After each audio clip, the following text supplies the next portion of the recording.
अगर आप online selling करते हुए अमेजॉन, फ्लिपकार्ट और मीशो पर अपने प्रोडक्ट बेचते हुए अपनी परफॉर्मेंस को इंप्रूव करना चाहते हैं, नंबर ऑफ ऑर्डर्स जो पर डे आपके आ रहे हैं वो बढ़ाना चाहते हैं, तो सबसे बेस्ट तरीका होता है कि आप अपनी जो भी आपकी एग्जिस्टिंग परफॉर्मेंस है उसको मेजर करना शुरू कर दें। As a seller of Amazon, Flipkart और मीशो, मार्केट प्लेस वाले आपको बिजनेस रिपोर्ट्स प्रोवाइड करते हैं जिसको इवेलुएट करके आप अपने बिजनेस की परफॉर्मेंस को एनालाइज कर सकते हैं और आज से 1 महीने 2 महीने बाद फिर से उस बिजनेस रिपोर्ट को एनालाइज करके चेक कर सकते हैं कि आपके बिजनेस में कितनी ग्रोथ हुई है। सबसे बड़ा पॉइंट अभी यहां पर देखने वाला यह है कि अभी 15-20 दिन पहले तक सिर्फ ये जो बिजनेस रिपोर्ट है वो हमें अमेजॉन और फ्लिपकार्ट पर ही देखने को मिलती थी, लेकिन अभी पिछले कुछ दिनों से मीशो सेलर्स को भी अपने पैनल पर बिजनेस डैशबोर्ड वाला जो आइकन है, जो बटन है, वो दिखने लग गया है।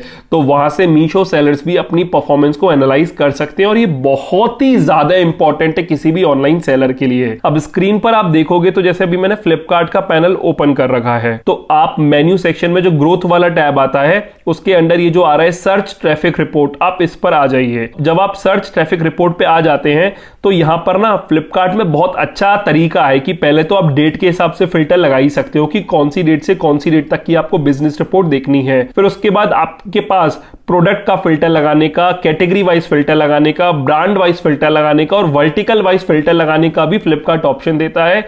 यह बहुत बेस्ट है किसी भी सेलर के लिए।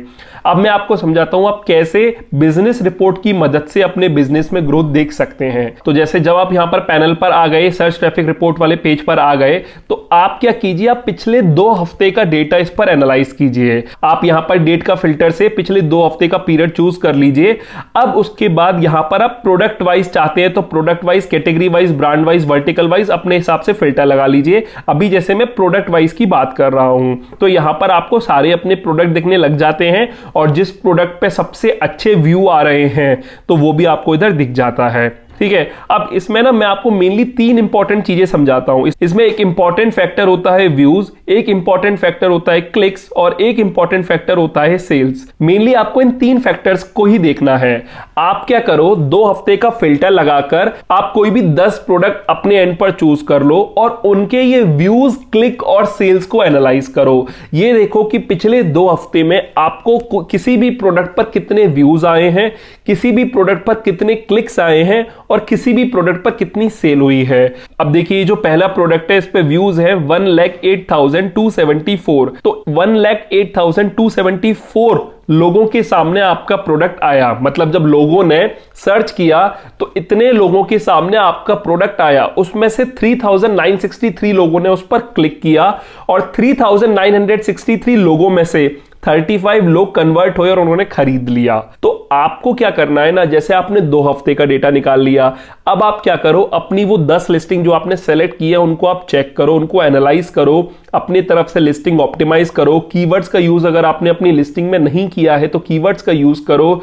इमेजेस प्रॉपर नहीं लग रहे हैं तो इमेजेस को चेंज करो। मतलब जहां भी आपको लगता है ना आपने अपने एंड पर लिस्टिंग में कोई गलती कर रखी है उसको सुधारो। एक बार आप लिस्टिंग की गलतियों को सुधार लोगे, अपने एंड पर लिस्टिंग में इंप्रूवमेंट कर लोगे, अब अगले 14 डेज बाद दोबारा से देखो उनका परफॉर्मेंस। मतलब दोबारा से यहां पर सर्च ट्रैफिक रिपोर्ट वाले पेज पे आओ और देखो कि पिछले 14 डेज में और नेक्स्ट 14 डेज जो अब आने वाले हैं उनमें कैसा परफॉर्म किया है प्रोडक्ट। तो मेनली ना एज अ सेलर आपका जो टारगेट होना चाहिए कि व्यूज जो नेक्स्ट 14 डेज में पिछले 14 डेज से बढ़ जाएं। देखिए व्यूज आपके बढ़ने चाहिए, उसी के हिसाब से क्लिक्स आपके बढ़ने चाहिए। तो अगर व्यूज और क्लिक्स आपके बढ़ेंगे तो सेल्स तो अपने आप ही बढ़ जाएगी। जैसे आज 9 फरवरी और आप पिछले 14 डेज का डेटा देखते हो और अभी 14 दिन बाद, 2 हफ्ते बाद फिर से आप मतलब 23 फरवरी के आसपास दोबारा 14 डेज का डेटा निकालते हो, तो भले ही आप देख रहे हो कि किसी पर्टिकुलर प्रोडक्ट के आपको डेली के 5 ऑर्डर बन रहे हैं और 14 डेज बाद भी 5 बन रहे हैं, उससे कोई फर्क नहीं पड़ता। लेकिन अगर आपका व्यूज बढ़ रहे हैं, अगर आपकी क्लिक्स बढ़ रहे हैं, सेल्स नहीं भी बढ़ रही तो अभी इतनी कोई दिक्कत नहीं है। लेकिन अगर व्यूज बढ़ रहे हैं, क्लिक्स बढ़ रहे हैं, तो आप ये समझ लीजिए कि टाइम के हिसाब से आपकी सेल्स अपने आप ही बढ़ेगी। क्योंकि जब व्यूज बढ़ रहे हैं तो आपका प्रोडक्ट ज्यादा कस्टमर देख पा रहे हैं और जब आप आपका प्रोडक्ट ज्यादा दिखेगा तो उसके बिकने के चांसेस ऑटोमेटिकली ज्यादा हो जाएंगे। देखिए, अगर आपके प्रोडक्ट पर व्यू बढ़ रहे हैं लेकिन क्लिक नहीं बढ़ रहा है तो कहीं ना कहीं आपको देखना पड़ेगा कि आपके प्रोडक्ट की जो मेन इमेज है, या तो टाइटल या फिर उसका प्राइस, किसी चीज में कुछ ना कुछ कमी है जिस वजह से कस्टमर आपके प्रोडक्ट ओपन नहीं कर रहा है।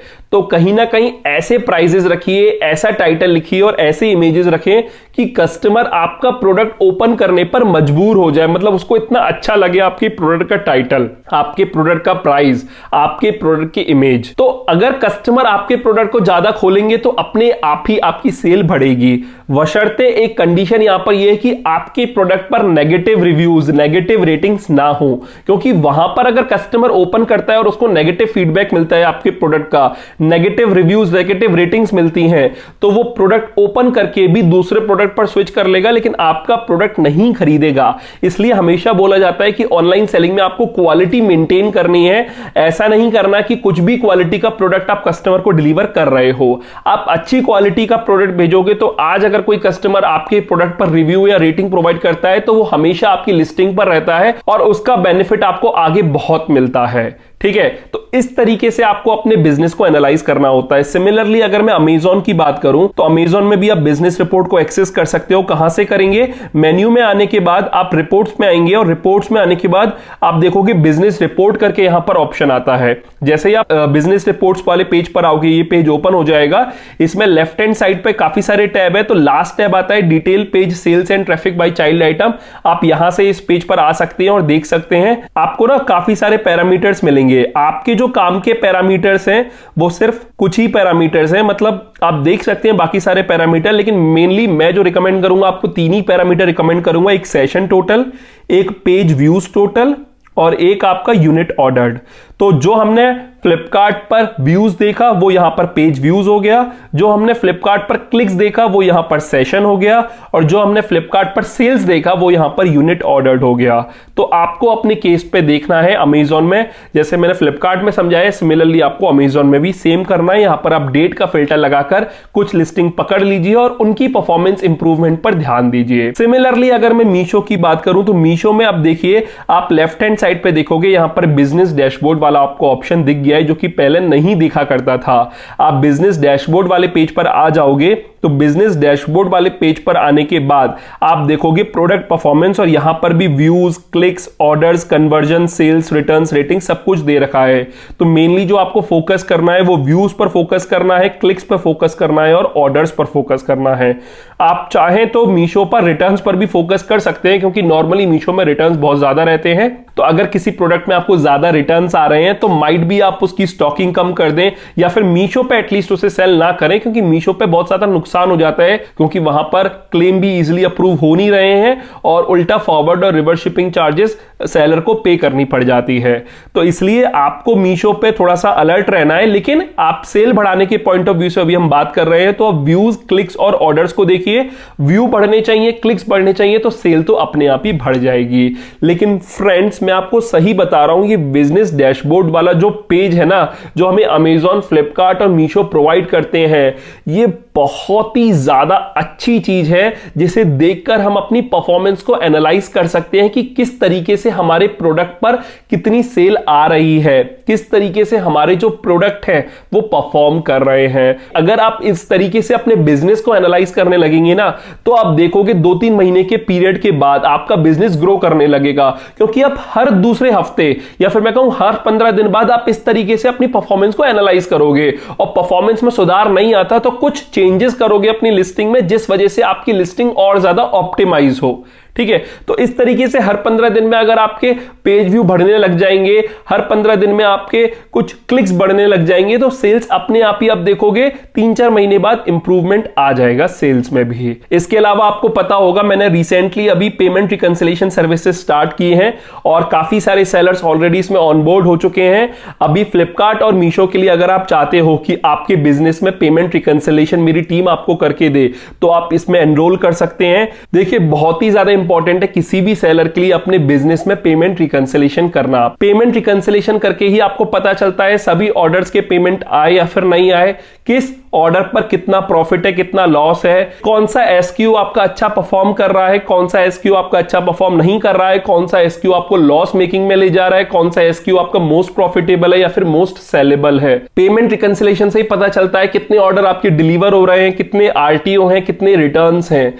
तो ये सारा कुछ अगर आपको किसी भी महीने का अपने बिजनेस में समरी लेनी है तो payment reconciliation services is most important. अभी जो आपको मेरी टीम पेमेंट रिकंसिलिएशन करके दे रही है वो अक्टूबर, नवंबर, दिसंबर मंथ का करके दे रही है, जहां पर आप फ्लिपकार्ट और मीशो पैनल का पेमेंट रिकंसिलिएशन बहुत ही आसानी से करा सकते हैं। वैसे तो मैंने अभी इसके ऊपर एक डेडिकेटेड वीडियो बनाई हुई है, उसका मैं लिंक वीडियो के डिस्क्रिप्शन में दे दूंगा, तो आप जाके एक बार उसे चेकआउट कर लीजिएगा। वरना मैं इस वेबसाइट का लिंक भी दे दूंगा eSellingSupport.com/services। आप जाकर देख सकते हैं, यहां पर सारी डिटेल्स लिख रही हैं और आप रजिस्टर कर सकते हैं। तो बस इस वीडियो में इतना ही मुझे बताना था। आपको समझ में आ गया होगा कि बिजनेस डैशबोर्ड का किस तरीके से आपको अपने बिजनेस में यूज लेना है सेल्स को बढ़ाने के लिए। बाकी वीडियो अगर आपको अच्छी लगी हो और समझ में आया हो तो इस वीडियो को लाइक जरूर कीजिएगा। अपने फ्रेंड्स और फैमिली के साथ जो भी ऑनलाइन सेलिंग बिजनेस करते हैं उनके साथ ये वीडियो जरूर शेयर कीजिएगा।